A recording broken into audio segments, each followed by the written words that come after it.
Twelfth class के physics का सबसे बड़ा जो चार्ज की स्टेट वेस्ट था इलेक्ट्रोमैग्नेटिज्म। उस बहुत सारे चैप्टर हमने पढ़े, electrostat, electric potential and capacitance, current, electricity, magnetic effect of electric current, magnetism and matter, electromagnetic induction, AC, alternating current, और लास्ट हम पढ़ेंगे इलेक्ट्रोमैग्नेटिक वेव, जो एंड गेम है इलेक्ट्रोमैग्नेटिज्म का। इलेक्ट्रोमैग्नेटिज्म थ्योरी जिसमें चार्ज के अलग अलग स्टेट पे अलग अलग चैप्टर्स, अलग अलग उसके इफेक्ट्स, फील्ड के बारे में हमने पढ़ा है, उसका अंतिम निर्णय, लास्ट कंक्लूजन क्या निकलेगा वो हम पढ़ेंगे इलेक्ट्रोमैग्नेटिक वेव वाले चैप्टर। ये चैप्टर थोड़ा सा बड़ा है ना, तो कोशिश करेंगे एक लेक्चर में ही सारी चीजों को अच्छे से समझ के और कम से कम 20-30 सवाल करा के सारे लास्ट ईयर के ऑल पीवाईक्यू मतलब ऑल सारे सवाल करा के छोड़ दूंगा। समझ में आया कि नहीं है? आसान है चैप्टर, मुश्किल नहीं है, हम लोग कंप्लीट पढ़ेंगे। चलिए, तो सबसे पहली चीज इसमें हम समझते हैं कि हमने क्या पढ़ा था। तो सबसे पहले हमने पढ़ा था इलेक्ट्रिक फील्ड कौन डेवलप करता है, चार्ज कब करता है, चार्ज की इनहेरेंट प्रॉपर्टी है, और चार्ज जब रेस्ट में होता है ना, फंडामेंटल स्टेट हमने चार्ज का ना रेस्ट, और जब चार्ज रेस्ट में होता है तो वो क्रिएट करता है इलेक्ट्रिक फील्ड।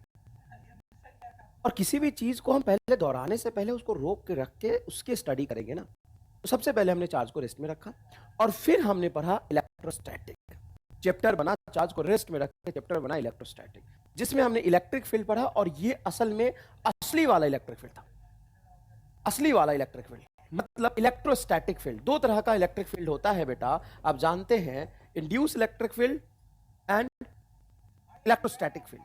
तो इलेक्ट्रोस्टैट में हमने इलेक्ट्रोस्टैटिक फील्ड पढ़ा है जो कि रेस्ट चार्ज से। फिर हमने चार्ज को कांस्टेंट वेलोसिटी से दौड़ाया, चार्ज को क्या किया, कांस्टेंट वेलोसिटी से दौड़ाया, तो उसने इलेक्ट्रिक फील्ड तो डेवलप किया ही, साथ साथ में मैग्नेटिक फील्ड भी डेवलप। अच्छा, रेस्ट में था तो मैग्नेटिक फील्ड और ईएमएफ डेवलप नहीं किया था। जब हमने चार्ज को दौड़ाया कांस्टेंट वेलोसिटी से, तो उसने इलेक्ट्रिक फील्ड तो डेवलप किया ही, मैग्नेटिक फील्ड भी डेवलप किया, लेकिन ईएमएफ डेवलप नहीं किया। फिर चार्ज को हमने एक्सेलरेट कराया, तो हमने चैप्टर कौन सा पढ़ा, चार्ज को दौड़ा के एमईसी और मैग्नेटिज्म और करंट इलेक्ट्रिसिटी, जिसमें हमने मैग्नेटिक फील्ड का स्टडी किया। एक चलता हुआ चार्ज करंट क्रिएट करता है और उस करंट के आसपास मैग्नेटिक फील्ड क्रिएट होता है। याद रखिएगा, मैंने आपको बहुत अच्छे से समझाया था, एक करंट कैरिंग वायर के अंदर इलेक्ट्रिक फील्ड होता है, तभी तो इलेक्ट्रॉन दौड़ता है आगे की तरफ। वायर के अंदर, करंट कैरिंग वायर के अंदर इलेक्ट्रिक फील्ड होता है, मैग्नेटिक फील्ड भी होता है, सॉलिड वायर है तो। बाहर में इलेक्ट्रिक फील्ड जीरो होता है क्योंकि वायर है तो न्यूट्रल, लेकिन magnetic field, current carrying wire के आसपास मैग्नेटिक फील्ड आता है। तो बहुत अच्छा कंसेप्ट है, इस पे सवाल पूछ लेते हैं। करंट कैरिंग वायर के आसपास क्या होगा, magnetic field, electric field zero होगा। करंट कैरिंग वायर के अंदर अगर सॉलिड वायर है तो इलेक्ट्रिक फील्ड, मैग्नेटिक फील्ड दोनों होगा। ठीक है बात? चलो, अगर चार्ज एक्सिलरेटिंग है या ऑसिलेटिंग है, ऑसिलेशन का मतलब खुद एक्सिलरेशन हो जाता है भाई, ऑसिलेशन में वेलोसिटी तो चेंज होता है ना, तो कोई एक्सिलरेटिंग चार्ज या ऑसिलेटिंग चार्ज इलेक्ट्रिक फील्ड तो क्रिएट करेगा ही, फंडामेंटल प्रॉपर्टी। मैग्नेटिक फील्ड भी क्रिएट करेगा और ईएम वेव भी क्रिएट करेगा। अब कई लोग इसको समझाते समझाते ये समझा देते हैं कि जब चार्ज एक्सेलरेटिंग होगा तो इलेक्ट्रिक फील्ड और मैग्नेटिक फील्ड दोनों क्रिएट करेगा, इसलिए ईएम वेव बनेगा। अबे रामलाल, एक बात बता, इलेक्ट्रिक फील्ड और मैग्नेटिक फील्ड चार्ज की वजह से तब भी क्रिएट हुआ था जब चार्ज कांस्टेंट वेलोसिटी से चल रहा था। फिर वो इलेक्ट्रिक और मैग्नेटिक फील्ड मिलकर ईएम वेव कैसे बना? नहीं बनता है। तो एक्सेलरेटिंग चार्ज से ईएम वेव कैसे बनता है वो मैं समझाऊंगा। तो सर, इलेक्ट्रिक और मैग्नेटिक फील्ड जब दोनों बन गया तो उसको ईएम वेव नहीं कहते? नहीं कहते। तो ईएम वेव से क्या बनता है? ईएम वेव, देखो, वेव होता क्या है, मोड ऑफ एनर्जी ट्रांसफर। जानते वेव क्या होता है? Mode of energy transfer, mode of energy transfer, energy transfer. आपने कई तरह के वेव पढ़े हैं, कई तरह के वेव पढ़े हैं। एक रस्सी बांध दिया, रस्सी को ऐसे ऐसे डिस्टर्ब करके छोड़ा, रस्सी में डिस्टर्बेंस एक पॉइंट दूसरे तक जाता है। रस्सी के स्ट्रिंग के पार्टिकल ऑसिलेट करते हैं, लेकिन अपने मीन पोजीशन को छोड़ के अपनी पोजीशन को डिस्प्लेस नहीं करते। ऐसा नहीं कि रस्सी का जो पार्टिकल है वो खुद चल के डिस्टर्बेंस के फॉर्म में आगे चला जाता, नहीं, पार्टिकल खुद ऊपर नीचे ऑसिलेट करता है और डिस्टर्बेंस आगे जाता है, जो disturbance energy and momentum carry करके चलता है। साउंड वेव, मैं बोल रहा हूं, चिल्ला रहा हूं, सामने तू खड़ा है, तो मीडियम में मैंने डिस्टर्बेंस क्रिएट किया है। मीडियम पार्टिकल मैंने जिसमें बोला है वो मीडियम पार्टिकल एक जगह से तुम्हारी तक दूसरी जगह तक नहीं जाते। मीडियम पार्टिकल कभी भी ट्रांसपोर्ट नहीं होता, मीडियम पार्टिकल डिस्टर्ब होता है, और उसका डिस्टर्बेंस एक जगह से दूसरी जगह तक जाता है, जो disturbance energy and momentum carry करता है। ठीक है, उसी तरीके से इलेक्ट्रोमैग्नेटिक वेव, वेव है तो मोड ऑफ एनर्जी ट्रांसफर। ये इलेक्ट्रोमैग्नेटिक वेव में किसका डिस्टर्बेंस होगा? तो electromagnetic wave is nothing but oscillation of, देखो electromagnetic wave is nothing but oscillation of, oscillation मतलब डिस्टर्बेंस, मीन पोजीशन के अबाउट आगे पीछे करने वाला चीज, oscillation of E and M field, due to which energy transferred. Electric and magnetic field का disturbance मतलब ऑसिलेशन एनर्जी को एक जगह से दूसरी जगह तक ट्रांसफर करके ले जाता है। लाइट भी इलेक्ट्रोमैग्नेटिक वेव का ही एग्जांपल है, इसको हम डिटेल में समझेंगे। तो ये फंडामेंटल्स क्लियर हुआ? पहले हमने कौन सा चैप्टर पहले पढ़ा और क्यों पढ़ा? अब चार्ज को पहले ऐसे रिलेट करा के पढ़ लेगा क्या? औकात है? पहले रेस्ट में रख के देख लेना, अपनी औकात के हिसाब से काम करेगा ना, तो साइंटिस्ट भी अपनी औकात के हिसाब से भी काम कर पाते। पहले चार्ज को रेस्ट में रख के समझ लिया कि इलेक्ट्रिक फील्ड आता है, तो उनका मानना था कि चार्ज इलेक्ट्रिक फील्ड ही देता है, चार्ज इलेक्ट्रिक फील्ड ही देता है, मैग्नेट मैग्नेटिक फील्ड देता है, चार्ज मैग्नेटिक फील्ड नहीं दे सकता, इलेक्ट्रोमैग्नेटिक वेव की तो बात ही नहीं उत्पन्न होती है। तो जब चार्ज रेस्ट में होता है तो इलेक्ट्रिक फील्ड आता है, मैग्नेटिक फील्ड और ईएमएफ नहीं आता, एक टिक दो क्रॉस। चार्ज जब कांस्टेंट वेलोसिटी से जाता तो मैग्नेटिक फील्ड भी आ गया, लेकिन उससे मैग्नेटिक फील्ड का ऑसिलेशन नहीं हो रहा था, डिस्टर्बेंस नहीं हो रहा था, कांस्टेंट मैग्नेटिक फील्ड आ रहा था। करंट कैरिंग वायर से यहाँ पे कांस्टेंट मैग्नेटिक फील्ड आता है, वो constant magnetic field electric field produce नहीं करता है, constant magnetic field electric field produce नहीं करता। इसीलिए क्या था कि कांस्टेंट वेलोसिटी से चलता हुआ चार्ज इलेक्ट्रिक फील्ड और मैग्नेटिक फील्ड दोनों करेगा, लेकिन ईएमएफ नहीं करेगा। लेकिन एक्सेलरेटिंग और ऑसिलेटिंग चार्ज इलेक्ट्रिक फील्ड भी डेवलप करता है, मैग्नेटिक फील्ड भी करता है, और ईएमएफ भी डेवलप करता है। ईएमएफ का क्या मतलब है? ईएमएफ का मतलब यह है कि combination of electric and magnetic field, नहीं, गलती से भी नहीं, combination of electric and magnetic field का ऑसिलेशन, मतलब तुम कह सकते हो oscillation of electric and magnetic field. समझ में आएगी नहीं यार? चलो, उसके बाद एमईसी के बाद तुमने पढ़ा ईएमआई और एसी। ईएमआई में क्या पढ़ा? असल में ईएमआई में आपने पढ़ा कि जो टाइम वेरिंग मैग्नेटिक फील्ड होता है, कौन होता है? Magnetic field. Time varying magnetic field होता है दैट प्रोड्यूस इलेक्ट्रिक फील्ड। मतलब तुमने ये पढ़ा कि मैग्नेटिक फील्ड बाप है और उसने पैदा किया इलेक्ट्रिक फील्ड को। असल में बाप कौन है? Magnetic field. मैग्नेटिक फील्ड बाप है, time varying magnetic field, time के साथ बदलता हुआ मैग्नेटिक फील्ड क्या प्रोड्यूस करता है? Electric field. किसने बताया था? ये फैराडे ने बताया था। Faraday's law of electromagnetic induction में हमने ये पढ़ा है कि मैग्नेटिक फील्ड बाप होता है, बदलता हुआ magnetic field electric field induce करता है। और दो बात मैंने चिल्ला चिल्ला के आपको समझाया था इलेक्ट्रोमैग्नेटिक इंडक्शन में कि ये जो बदलता हुआ मैग्नेटिक फील्ड है, उससे प्रोड्यूस होने वाला इलेक्ट्रिक फील्ड का मैग्नीट्यूड उतना ही ज्यादा होगा जितना तेजी से धक्का बहुत तेजी में अगर मैग्नेटिक फील्ड बदलेगा तो उतना मजबूत इलेक्ट्रिक फील्ड पैदा लेगा। और अगर मैग्नेटिक फील्ड बहुत धीरे धीरे चेंज हो रहा है, बहुत धीरे धीरे चेंज हो रहा है, तो कमजोर इलेक्ट्रिक फील्ड पैदा कर पाएगा। ठीक है, ये मैंने बताया था आपको, फॉर्मूला भी लिख दूंगा अभी। और दूसरी बात ये बताया था कि इंड्यूसिंग फील्ड और इंड्यूस्ड फील्ड, इंड्यूस्ड मतलब इलेक्ट्रिक फील्ड पैदा किया, कौन किसने पैदा किया? Magnetic field. ये एक दूसरे से परपेंडिकुलर होते हैं। आइए यहां पे हम थोड़ा सा रिवाइज करके देख लेते हैं। Faraday's law of electromagnetic induction क्या कहता है? टाइम वेरिंग, याद रखिएगा, time varying magnetic field produce electric field. 20 बार रिपीट करके बोल रहा हूं मैं, गलती से भी अगर भूल गया ना सारी गांडा भेज दूंगा मैं, गलती से भी अगर भूल गया तो 20 बार चिल्ला चिल्ला के बोल रहा हूं। देखो ये जो चैप्टर है ये थोड़ा तो बोरिंग है, अगर ढंग से नहीं पढ़ो तो, ढंग से नहीं पढ़ो तो मैं पढ़ा रहा हूं, चिंता मत कर। थ्योरेटिकल है, कंसेप्चुअल है और न्यूमेरिकल भी है। इसमें न्यूमेरिकल भी आते हैं, ऐसा नहीं न्यूमेरिकल नहीं होगा, लेकिन वो जो न्यूमेरिकल बनता है ना सीधा फॉर्मूला बेस्ड नहीं होता है। पहले थोड़ा अच्छे से कंसेप्ट को समझना पड़ेगा, क्योंकि ये एंड गेम है, मतलब सबसे अंतिम निर्णय इलेक्ट्रिक फील्ड और मैग्नेटिक फील्ड का क्या था, उसका पूरा का पूरा कंक्लूजन, दिमाग का ढक्कन खुल जाएगा, है ना? तो ढंग से समझना थोड़ा सा। बोलो, किसने किसको पैदा किया था? इलेक्ट्रोमैग्नेटिक इंडक्शन में क्या पढ़ा था तुमने? क्या तुमने इलेक्ट्रोमैग्नेटिक इंडक्शन में यह पढ़ा था कि इलेक्ट्रिक फील्ड मैग्नेटिक फील्ड को पैदा करता है? नहीं। कहां पढ़ा था? बता, क्या पढ़ा? तो पता होना चाहिए ना भाई मेरे। क्या पढ़ा था? इलेक्ट्रिक फील्ड बाप है मैग्नेटिक फील्ड का? नहीं, तुमने ये पढ़ा था कि मैग्नेटिक फील्ड की वजह से इलेक्ट्रिक फील्ड इंड्यूस होता है, मतलब मैग्नेटिक फील्ड बाप है। फैराडे ने क्या बोला था? मैग्नेटिक फील्ड बाप है और बदलता हुआ मैग्नेटिक फील्ड इलेक्ट्रिक फील्ड पैदा करता है। फिर से सुन, both are perpendicular to each other. बेटा ये मैंने समझाया था बहुत अच्छे से, both are perpendicular to each other and induced field is proportional to the rate of change in magnetic field. Formula लिख दूं?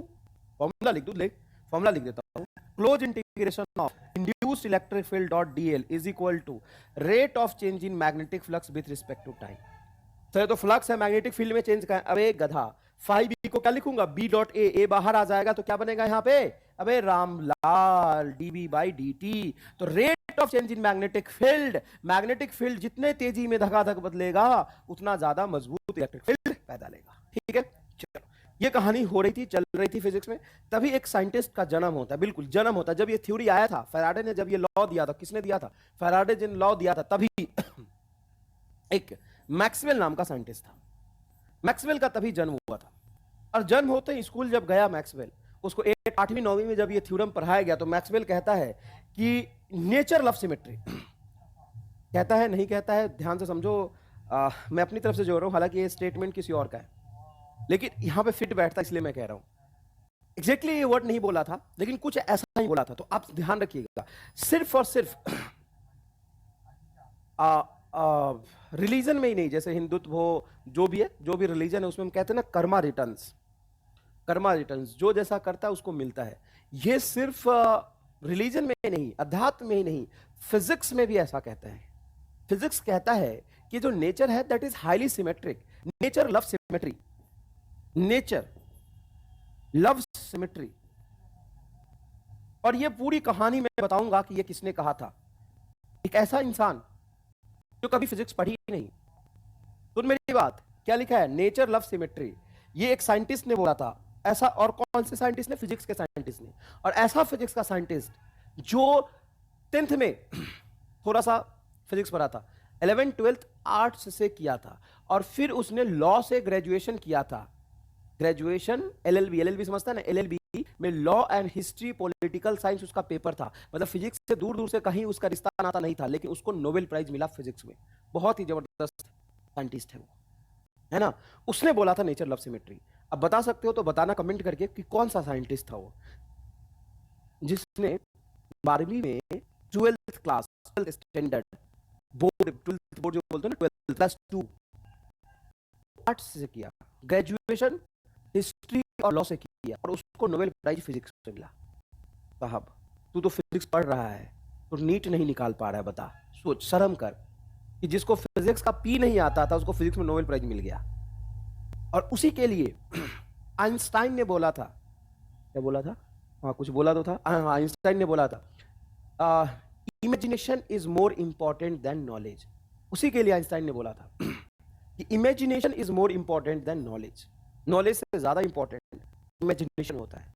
और इमेजिनेशन की बेसिस पे ही एक ऐसा साइंटिस्ट, बता दिया कहानी कई बार, नाम पता हो तो बताना, नहीं तो नेक्स्ट लेक्चर में मैं खुद ही पढ़ाने वाला हूं उसके बारे में डिटेल एकदम। चलो, मैक्सवेल क्या कहता है, मैक्सवेल स्कूल में क्या तभी कहता है कि असल में कोई किसी का आप नहीं है। मेरी बात,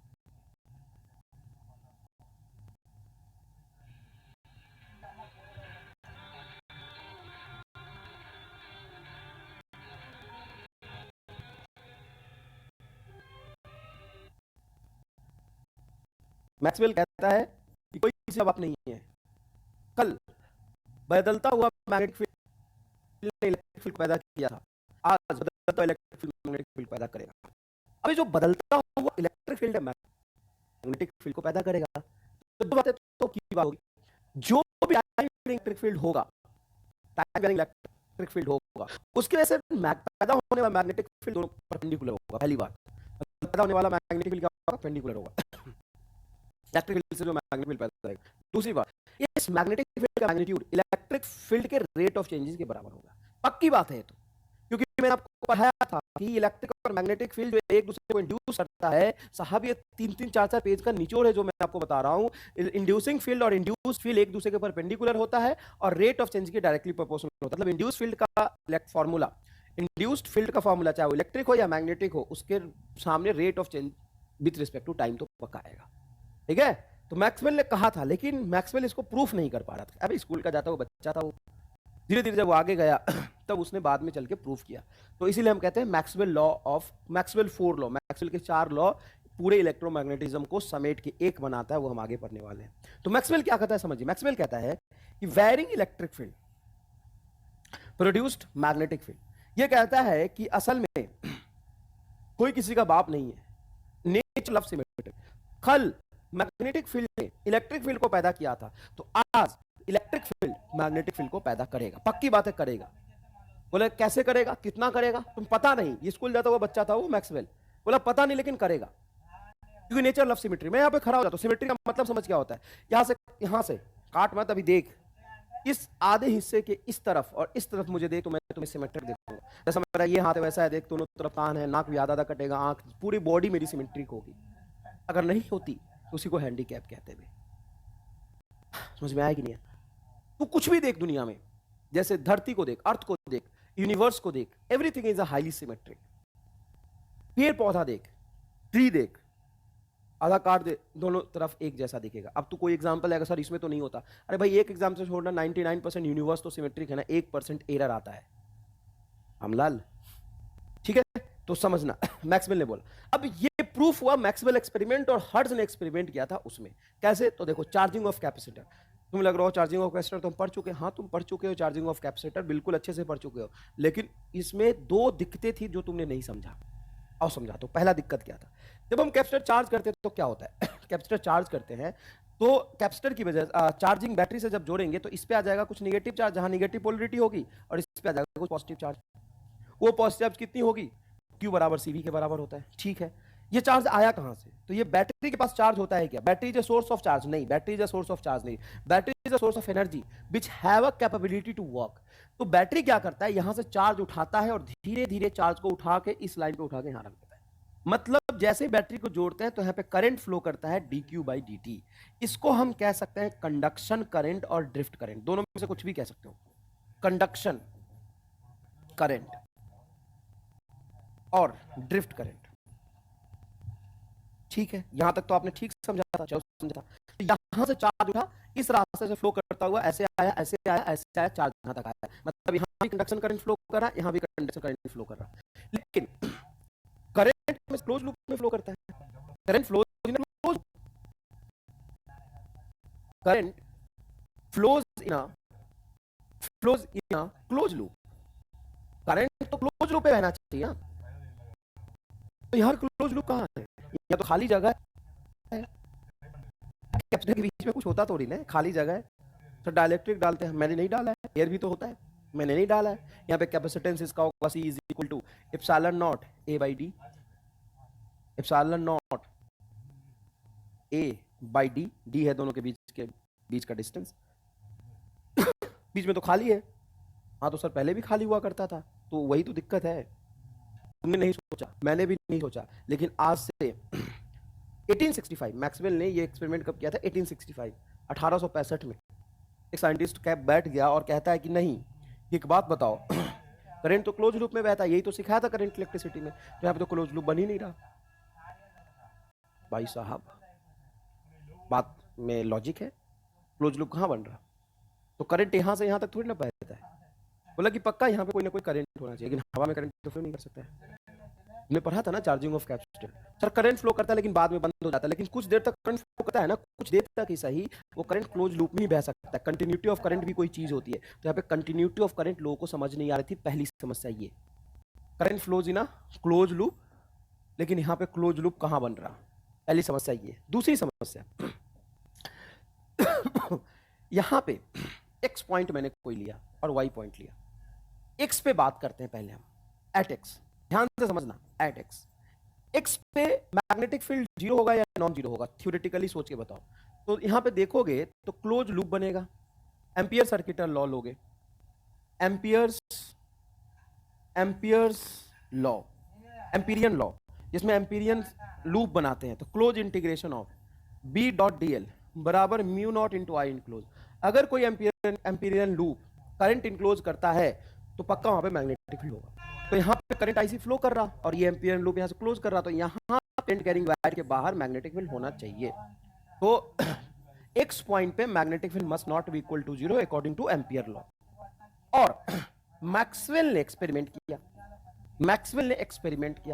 और एक्सपेरिमेंटली उसने बोला कि जब मैं यहां पे मैग्नेटिक नीडल रखता हूं तो डिफ्लेक्ट हो गया, मतलब यहां पे मैग्नेटिक फील्ड है।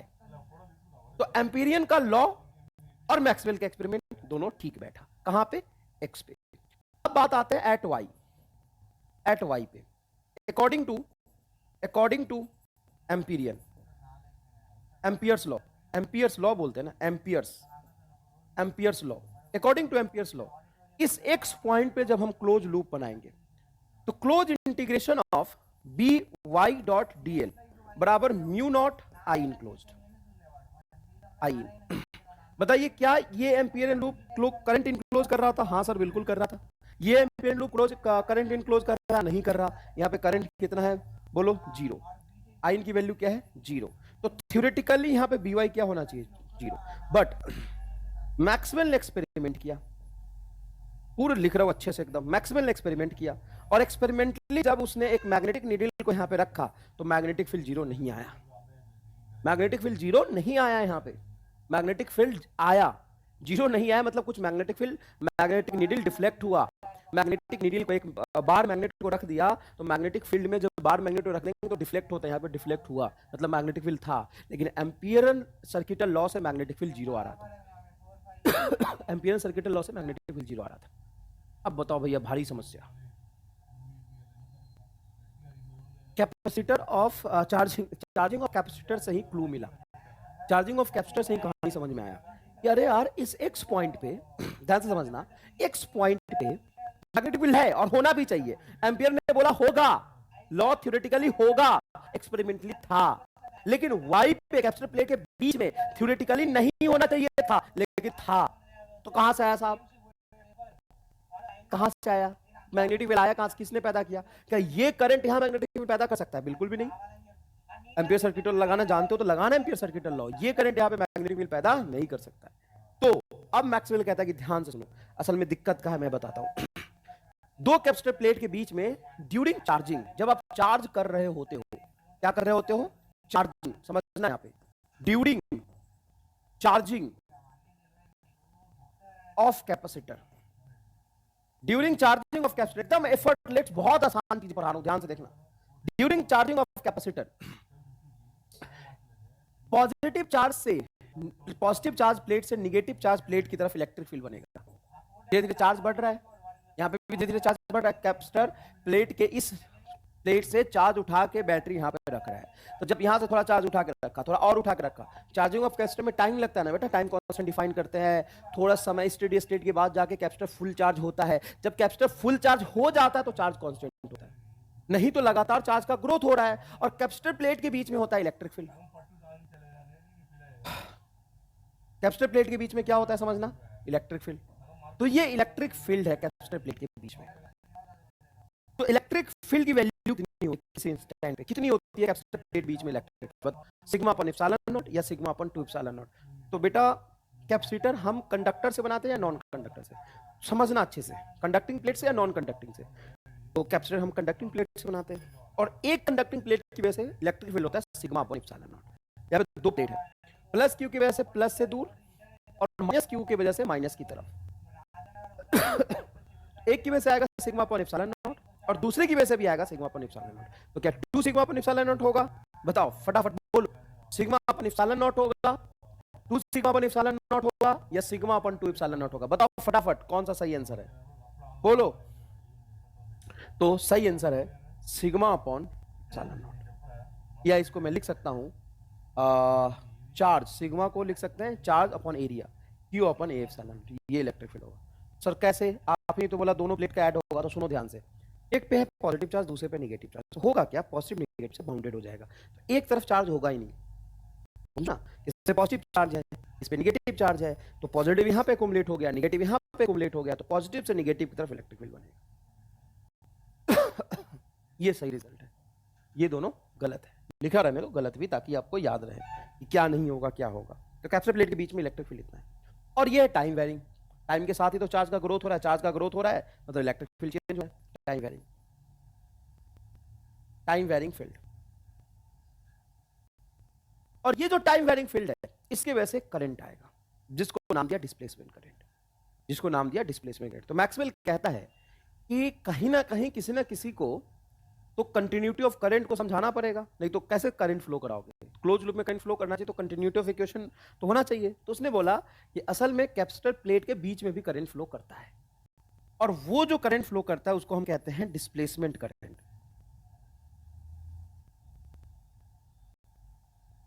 ये करंट क्यों फ्लो करता है? तो due to varying electric field. Electric field के वेरिएशन की वजह से इलेक्ट्रिक फील्ड लगातार ग्रो कर रहा है, उसके वजह से यहां पे एक करंट आता है, और जहां भी करंट आ जाएगा उसके वजह से मैग्नेटिक फील्ड आएगा। तो उसने बोला कि डिस्प्लेसमेंट करंट की अब दो बातें हैं। मैथमेटिकली क्या होगा उसका फॉर्मूला, दूसरा फिजिकली कि वो किस तरह से फ्लो कर रहा होगा। तो दोनों मैक्सवेल समझाता है, बड़ा प्यार से समझना। डिस्प्लेसमेंट करंट की वैल्यू होगी epsilon not D rate of change in magnetic flux with respect to time, मतलब sorry electric flux with respect to time. तो इलेक्ट्रिक फील्ड के चेंज होने से एक करंट आएगा जो होगा डिस्प्लेसमेंट करंट, और किसी भी इंस्टेंट पे according to Kirchhoff's first rule, according to Kirchhoff's first rule, कोई सरप्राइजिंग बात नहीं है कि मैं बोलूँ और तुम बोलोगे सर मैं भरोसा नहीं कर रहा, लात मार के फेंक दूंगा युगांडा। किसी भी इंस्टेंट पे याद रखो, क्योंकि इस पे 4 सवाल हैं पूछे हुए नीट में, समझो कि किसी भी इंस्टेंट पे अकॉर्डिंग टू किरचॉफ्स रूल यहां पे अगर करंट फ्लो कर रहा है तेरा IC, sorry I conductor IC, और इसमें कर रहा है आईडी, तो आईसी और आईडी की वैल्यू बराबर होनी चाहिए। ये तो किरचॉफ्स लॉ का है। ऐसा थोड़ी ना कि सीरीज कॉम्बिनेशन में एक लूप में इधर करंट 10 एम्पियर अपने आप यहाँ पे 5 एम्पियर, नहीं। हालांकि तार ऐसा भी हो ना तो करंट इलेक्ट्रिसिटी मैंने आपको सिखाया था, यहाँ पे और यहाँ पे करंट की वैल्यू सेम होती है, तो पूरे लूप में करंट की वैल्यू सेम होनी चाहिए, मतलब आईडी हमेशा आईसी के बराबर होगा। तो बोर्ड वाले बच्चों को पहले ये प्रूफ कराया जाता है कैसे होगा। कैसे होगा कि आईसी आईडी के बराबर कैसे होगा, तो चलो प्रूफ करते हैं। प्रूफ दैट, प्रूफ दैट, चलो पहले इसको प्रूफ ही कर लेते हैं। तो कहां से शुरू करें सर? शुरू करिए आप आईडी से, चलिए आईडी से शुरू करते हैं। आईडी क्या पढ़ा हमने? आईडी पढ़ा epsilon not D phi E by D. अच्छा, कौन सा फ्लक्स? Electrostatic flux. ये जो इलेक्ट्रोस्टैटिक फ्लक्स, इलेक्ट्रिक फील्ड दोनों प्लेट के बीच में है, और दोनों प्लेट के बीच की एरिया है ए, दोनों प्लेट के बीच की एरिया है ए, तो इलेक्ट्रिक फ्लक्स क्या हो जाए ई डॉट ए, और आगे की तरफ एरिया, आगे की तरफ इलेक्ट्रिक फील्ड, दोनों के बीच में एंगल 0 डिग्री, तो आप इसको लिख सकते हैं ई ए। तो एप्सिलॉन नॉट, एरिया तो कांस्टेंट है बाहर होगा, इलेक्ट्रिक फील्ड टाइम के साथ चेंज हो रहा है तो dt लिख सकते हैं, कोई बुराई नहीं है। तो यहां पे देखिए एक्सप्रेशन क्या हो जाएगा, epsilon not A into D E by D T. और इलेक्ट्रिक फील्ड को क्या लिख सकते हैं अपन? इलेक्ट्रिक फील्ड ये निकाला हमने, क्यू बटा ए एप्सिलॉन नॉट। यहां पे इलेक्ट्रिक फील्ड को हम लिखेंगे क्यू बटा ए एप्सिलॉन नॉट, तो यहां से क्यू तो अंदर रहेगा, ए एप्सिलॉन नॉट बाहर हो जाएगा, तो एप्सिलॉन नॉट ए बटा epsilon not A into D Q by D T. तो एप्सिलॉन नॉट ए से एप्सिलॉन नॉट ए कैंसिल हो जाएगा, तो डिस्प्लेसमेंट करंट की वैल्यू आ जाएगी D Q by D T. और असल में rate of flow of charge with respect to time, IC क्या है? Rate of flow of charge with respect to time, D Q by D T, यही तो है आईसी। तो इसको आप क्या लिख सकते हैं? आईसी। तो आईडी बराबर आईसी। तो कितनी बातें पता चली? एक तो बातें आपको ये पता चली कि आपको हर बार डिस्प्लेसमेंट करंट का मैग्नीट्यूड निकालने की जरूरत नहीं है। अगर आपको कंडक्शन करंट पता है क्या पता है? कंडक्शन करंट पता है, तो डायरेक्टली आप डिस्प्लेसमेंट करंट के मैग्नीट्यूड के बराबर लिख देंगे।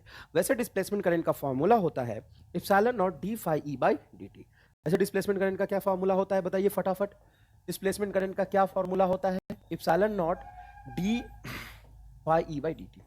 ठीक है, इसको आप directly D Q by D T भी कह सकते हैं, जो आपका कंडक्शन करंट के बराबर होता है। वाह बेटा वाह। आओ, और खेलना चाहते हो कि रहने दे? आओ खेलो, क्या दिक्कत है? आओ खेले, लेट्स प्ले, खेले, लेट्स प्ले। कैसे खेलेगा बता? खेलने का मतलब क्या है? खेलने का मतलब यह है कि फॉर्मूला को तो हमने समझ लिया, अब छोड़ दे, या इसके साथ खेले, तो आओ खेलते हैं। क्या खेलेगा बोलो? सर हम फाई ई को ये लिख सकते हैं, हाँ लिख सकते हैं, फाई को ये लिख सकते हैं। तो displacement current is equal to E dot A लिखेंगे तो एप्सिलॉन नॉट, एरिया हमेशा कांस्टेंट ही होगा यार, एरिया थोड़ी ना प्लेट का बढ़ जाएगा, ए बाहर, डी बाई डी टी। तो कई बार rate of change in flux देके आपको डिस्प्लेसमेंट करंट पूछेगा, और कई बार आपको कई बार आपको rate of change in electric field पता होगा और डिस्प्लेसमेंट करंट पूछेगा, तो ये बनेगा फॉर्मूला। ये कब यूज करेंगे? जब rate of change in electric field पता। अच्छा, इलेक्ट्रिक फील्ड को तो हम वी बाई एल लिख सकते हैं, कभी भी एनी टाइम बिल्कुल लिख सकते हैं। Electric field is equal to क्या होता है? पोटेंशियल डिफरेंस अपॉन लेंथ, या फिर दोनों प्लेट के बीच में डिस्टेंस है डी, तो D. Electric field potential difference में डी ही तो होता है, तो यहां पे लिख लो। तो डिस्प्लेसमेंट करंट का एक और फॉर्मूला आ जाएगा epsilon not a. Time pass नहीं कर रहा हूं, असल में इसी से फॉर्मूले पे सवाल पूछे जाते हैं। ई को वी बाई एल लिखोगे तो एल बाहर, ये हो जाएगा तेरा DV by D L, sorry DV by D T. Rate of change in potential अगर पता हो तो भी आप डिस्प्लेसमेंट करंट डायरेक्ट लिख सकते हैं। आओ, एक दूसरा तरीका जो कहीं किताबों में नहीं है, वो एम स्टार ही बता सकता है, किताबों में नहीं है ये। दूसरा प्रूफ, एक और प्रूफ कि आईडी आईसी के बराबर होता है। एक और प्रूफ, आईसी होता क्या बोलो सर? आईसी होता है duty. Okay, very good. IC तो ड्यूटी, डिस्प्लेसमेंट और कंडक्शन में तो फर्क है। क्यू बराबर क्या होता है? सीवी। यस सर, क्यू बराबर होता है सी। रख दो क्यू को, तो क्यू को रखो, जैसे रखोगे CV, C capacitance V potential, रखोगे सीवी, तो कैपेसिटेंस की वैल्यू तो कांस्टेंट होगी, सी बाहर, यहां पे आ जाएगा डी बाई डी टी। तो आईसी इज इक्वल टू होगा सी बाहर डी बाई डी टी। तो ये भी सवाल पूछा जाता है, rate of change in potential दिया हो और कैपेसिटेंस दिया हो तो डायरेक्टली आप यहां से कंडक्शन करंट निकाल सकते हैं। अब इस बात की क्या गारंटी कि कंडक्शन और डिस्प्लेसमेंट बराबर होगा? आ ना बेटा आ, अरे आ, सी की वैल्यू लिख क्या होती है? सी होती है epsilon not A by D. जैसे ही तू सी की वैल्यू यहां पुटेगा तो आईसी पता क्या होगा? Epsilon not A by D into DV by dt। अरे सर ये तो हमने डिस्प्लेसमेंट करंट के ओरिजिनल फार्मूला से प्रूफ किया था। डिस्प्लेसमेंट करंट इधर देख, इधर epsilon not D phi E by dt, epsilon not D phi by D dt से प्रूफ किया है। अब बता क्या epsilon not A by D ले ले, डी ले ले, डी ले ले, epsilon not A by D, epsilon not A by D into DV by dt IC है, epsilon not A by D into DV by dt ID है। खेल खेल, अब दोनों बराबर है। और कई बार सवाल तुम पे इससे पूछ लेंगे, कई बार सवाल इस पे पूछ लेते हैं, कोई दिक्कत नहीं है। ठीक है बेटा, बताओ मजा आया कि नहीं आया? दूसरी बात अब है ampere, amperes circuit, amperes Maxwell law. Maxwell एकदम ईमानदार साइंटिस्ट है, कहता है कि असल में एम्पियर का लॉ गलत नहीं है। तू बोल रहा होगा सर गलत नहीं है, बिल्कुल नहीं, हमने चैप्टर में पढ़ा है, गलत कैसे हो जाएगा? हमें तो गलत ही हो रहा था ना। एक्सपेरिमेंटली यहाँ पे मैग्नेटिक फील्ड वाई पे है, लेकिन थ्योरेटिकली मैग्नेटिक फील्ड नहीं है, तो गलत ही तो प्रूफ हुआ ना इससे। एम्पियर का लॉ गलत ही तो आ गया ना, कैपेसिटर प्लेट के बीच में मैग्नेटिक फील्ड होता है, लेकिन एम्पियर लॉ कहता है कि नहीं होता है, गलत तो हुआ ना। लेकिन मैक्सवेल ने जिसने गलत प्रूफ किया था वो कहता है नहीं नहीं नहीं, गलत नहीं है। असल में आपने हजारों जगह पे एम्पियर का लॉ लगा के मैग्नेटिक फील्ड निकाला है, आज उसके लॉ को गलत करके खत्म नहीं कर सकते। लॉ गलत नहीं है, उस लॉ में थोड़े से मॉडिफिकेशन की जरूरत है। लॉ गलत नहीं है, लॉ में थोड़ा सा मॉडिफिकेशन की जरूरत है। क्या? वो देखिए, एम्पियर मैक्सवेल लॉ में कहता है कि induced magnetic field DL by D T, Amperian law close loop is equal to mu not into IC. हम पढ़ते थे कंडक्शन करंट, वही यहां पे एक टर्म और आ जाएगा आईडी बस। जहां पे आईसी और आईडी दोनों है तो दोनों लगाओ, जहां पे सिर्फ तार में कंडक्शन करंट है तो कंडक्शन करंट लगाओ, जहां पे सिर्फ डिस्प्लेसमेंट करंट है तो वहां पे डिस्प्लेसमेंट करंट लिखो। यहां एग्जैक्टली कैपेसिटर प्लेट के बीच में, कैपेसिटर प्लेट के बीच में, प्लेट के बीच में, बिटवीन द कैपेसिटर प्लेट लिख ले। हिंदी लिखते ही एकदम फैल जाता हो, sir how can you write in Hindi? अबे क्यों नहीं लिखूं हिंदी में? हिंदी में बोलता हूं, हिंदी में लिखता हूं, यही आता है मुझे, अंग्रेजी आता ही नहीं। कैपेसिटर प्लेट के बीच नहीं आता। ले, close integration of B dot D L is equal to mu not into ID, ये होगा फॉर्मूला। सर आईडी की वैल्यू क्या होती है? तो mu nought epsilon nought into D phi electrostatic बटा डी टी। धकाधक जैसे जैसे इलेक्ट्रिक फील्ड यहां पे कैपेसिटर प्लेट के बीच में चेंज होगा, मैग्नेटिक फील्ड को पैदा करेगा। सर आईसी कहां गया? तो कैपेसिटर प्लेट के एग्जैक्टली बीच में आईसी थोड़ी ना होता है, आईसी थोड़ी ना होता है। इस लॉ को अगर लिखना चाहो तुम पूरे एकदम भोकाली फॉर्म में, एम्पियर मैक्सवेल लॉ का भोकाल देखो इधर, mu nought I C plus mu nought epsilon not D phi electrostatic flux by dt, ये आएगा। ये पूरा एम्पियर मैक्सवेल लॉ है। तो क्या किया मैक्सवेल ने? एम्पियर सर्किट लॉ में सुधार किया और एम्पियर को भी पूरा क्रेडिट दिया, इवन अपना नाम एम्पियर के बाद में लगाया, एम्पियर मैक्सवेल लॉ। तो जो तुमने मैग्नेटिक इफेक्ट ऑफ करंट में एम्पियर्स लॉ लगा के मैग्नेटिक फील्ड निकाला, एकदम सही था, कोई दिक्कत नहीं है। लेकिन एक जगह पे गलत हो जा रहा था तो उसको सुधार हमने कर लिया। अब इसी लॉ को वहां पे लगाओगे तो हर बार तो डिस्प्लेसमेंट करंट जीरो ही लिखोगे ना, क्योंकि डिस्प्लेसमेंट करंट तो कैपेसिटर प्लेट के बीच में आता है। डिस्प्लेसमेंट करंट कहां पे आता है? कैपेसिटर प्लेट के बीच में आता है। तो उसके बहुत सारे फॉर्मूले, कैपेसिटर डिस्प्लेसमेंट करंट और कंडक्शन करंट की मैग्नीट्यूड हमेशा सेम होगा। उसका एम्पियर मैक्सवेल लॉ हमने बता दिया आपको। अब फील दिलाता हूं कि करंट असल में फ्लो कैसे करता है, वो भी समझना जरूरी है। मान लो ये प्लेट बनाया हमने कैपेसिटर, ये कैपेसिटर प्लेट बनाया, इस बैटरी से हमने जोड़ दिया। तो असल में जो कंडक्शन करंट होता होता है वो तो तार में बहेगा, ऐसे एक लाइन में बहता है, तार में ऐसे बहता है कंडक्शन करंट आईसीएस। लेकिन जो डिस्प्लेसमेंट करंट होता है बेटा, वो डिस्प्लेसमेंट करंट असल में कैपेसिटर प्लेट के बीच में पूरे में बहेगा, क्योंकि इलेक्ट्रिक फील्ड तो पूरे एरिया के बीच में था। इसको फील करो थोड़ा सा, ये मजेदार चीज है, इसको फील करो। किताबों में भी इतने एक्सप्लेन करके नहीं लिखते हैं, इसको फील करो कि ये पूरे क्रॉस सेक्शनल एरिया से फ्लो करता है। ये करंट कहां से फ्लो करता है? पूरे के पूरे क्रॉस सेक्शनल एरिया से फ्लो करता है। बताओ तुमको दिखा कि नहीं दिखा? डिस्प्लेसमेंट करंट जिसकी वैल्यू को आपने बोला था I D, displacement current epsilon not D phi by D T, ये बोला था। कौन सा फ्लक्स? Electrostatic flux. वो सबने फ्लो कर कहां से रहा है? तो इस पूरे क्रॉस सेक्शन एरिया से फ्लो कर रहा है, पूरे क्रॉस सेक्शन एरिया में फ्लो कर रहा है। ये है आपका आईडी। ये मैंने इलेक्ट्रिक फील्ड नहीं बनाया, ये हमने आईडी बनाया। तो ये बड़ा बेसिक फर्क है दोनों के फ्लो होने में। ये कैपेसिटर प्लेट के बीच में जो मीडियम है या एयर है, पूरे एयर से ऐसे फ्लो करता है। मान लो यहाँ पे हमने सर्कुलर प्लेट ले लिया, तो इस सर्कुलर प्लेट में भी इस तरह से करंट फ्लो करेगा, ऐसे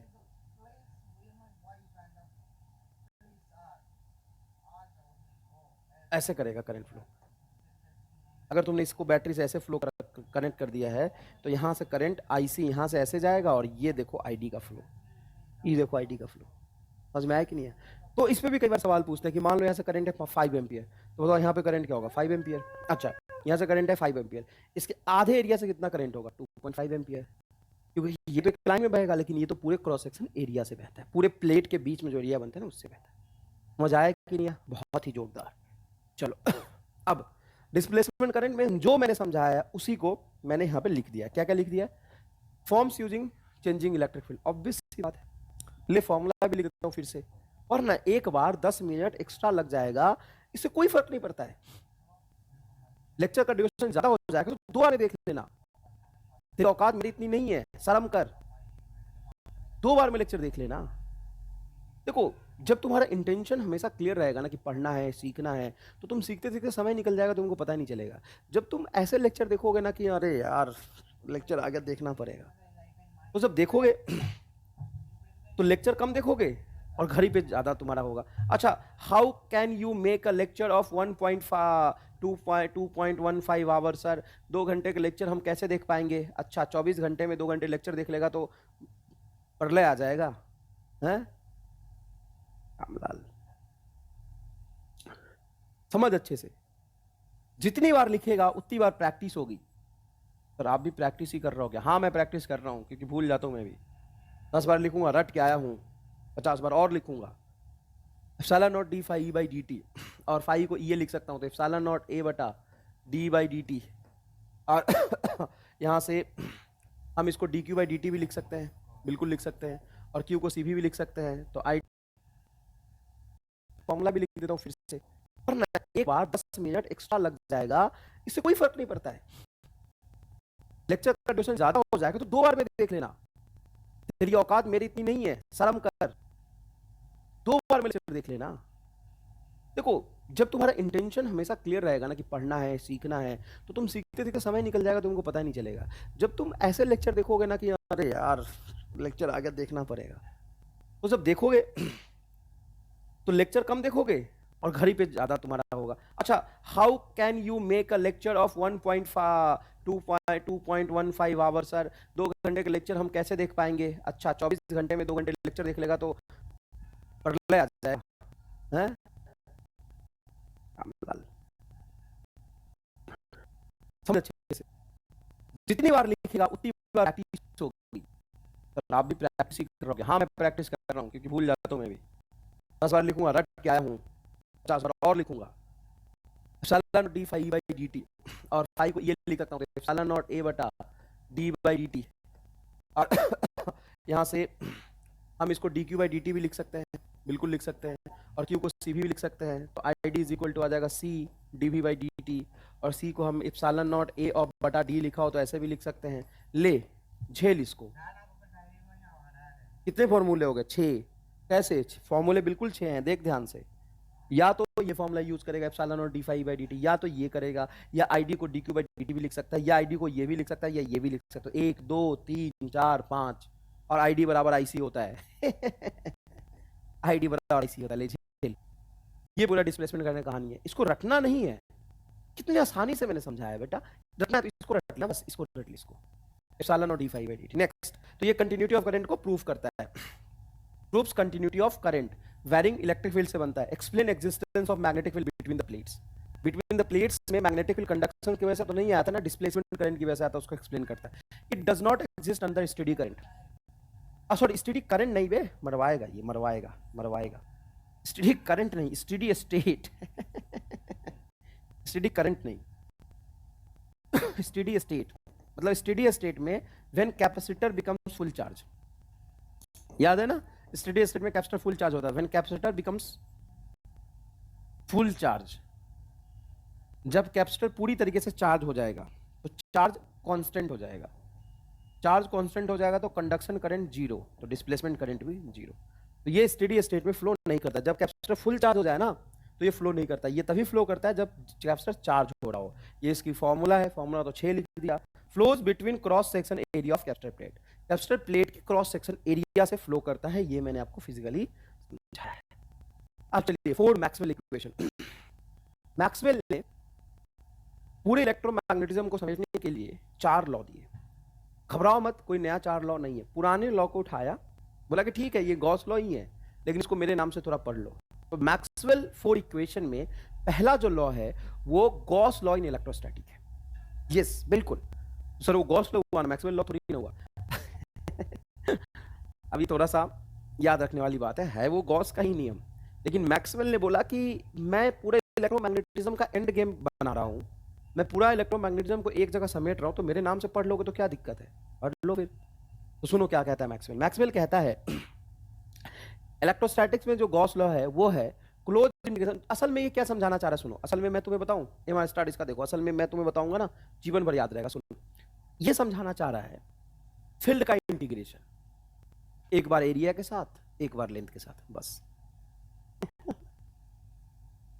इंटीग्रेशन एक बार एरिया के साथ एक बार लेंथ के साथ। तो चलो इलेक्ट्रिक फील्ड से शुरू करते हैं। तो इलेक्ट्रिक फील्ड का close integration with respect to area, ये तो गॉस लॉ ही है ना, Q in by epsilon nought. हाँ, तो इसी को बोला मैक्सवेल फर्स्ट लॉ। ठीक है, ये पढ़ चुके हो। Gauss law in magnetism. Gauss law in magnetism क्या होता है, मतलब गॉस लॉ इन मैग्नेटिज्म मतलब मैग्नेटिक फील्ड का एरिया इंटीग्रल, मैग्नेटिक फील्ड का area integral B dot DA is equal to 0। क्यों? क्योंकि मोनोपोल डज नॉट एग्जिस्ट। तुम अगर गोला ना लगाते, B डॉट DA लगाते तो मैग्नेटिक फ्लक्स होगा। मैग्नेटिक फ्लक्स क्या होता है, B डॉट A। लेकिन अगर तुम गोला लगा दोगे ना तो मोनोपोल डज नॉट एग्जिस्ट, हमेशा डाइपोल नहीं होता है। डाइपोल की वजह से नेट फ्लक्स किसी भी क्लोज लूप से जीरो ही पास करेगा। हालांकि तुम बाहर बनाओगे तो भी, मान लो नॉर्थ है ये साउथ है, तो यहां पे तुम गॉसियन सरफेस बना लो तो यहां से भी पास करने वाला फ्लक्स हमेशा जीरो होगा। क्यों? क्योंकि नॉर्थ से निकलेगा, यहां से साउथ आएगा, साउथ से नॉर्थ की तरफ जाएगा, तो यहां पे फील्ड जितना अंदर है उतना बाहर। तो ये प्रूफ करता है कि मोनोपोल डज नॉट एग्जिस्ट। ठीक, तो फिर तूने एरिया इंटीग्रेशन ले लिया, इलेक्ट्रिक फील्ड का एरिया इंटीग्रेशन लोगे तो गॉस लॉ आएगा, Q in by epsilon not. Magnetic field का एरिया इंटीग्रेशन लोगे तो मैग्नेटिक फील्ड हमेशा क्लोज लूप फॉर्म करता है, इस वजह से नेट फ्लक्स क्या हो जाएगा, जीरो। अब length integral, Faraday's law of electromagnetic induction. देखो ये तीसरा लॉ जो है वो है तेरा Faraday's law of electromagnetic induction. पहला तो उसने गॉस लॉ उठाया इलेक्ट्रोस्टैट का, दूसरा मैग्नेटिज्म का गॉस लॉ, तीसरा ये फैराडेज लॉ उठाया और बोला कि close integration of E dot DL is equal to sorry d phi by dt। ये rate of change in magnetic flux, rate of change in magnetic flux मतलब time varying magnetic field electric field को develop करता है, और यही तो formula है। तो देखो इलेक्ट्रिक फील्ड का लेंथ इंटीग्रेशन, और लास्ट में एम्पियर्स मैक्सवेल लॉ। मैक्सवेल का फोर्थ इक्वेशन था एम्पियर्स मैक्सवेल लॉ, वो कहता है length integral of magnetic field है ना, close line integral B dot DL is equal to mu nought I drift plus I displacement. I displacement क्या होता है, epsilon nought d phi E by dt। Varying electric field देखें यहाँ पे, varying electric field magnetic field पैदा होता है और वैरिंग मैग्नेटिक फील्ड पैदा होता है। इलेक्ट्रिक फील्ड की फॉर्मूले में मैग्नेटिक फील्ड आया है, देख phi b में B डॉट लिखिएगा,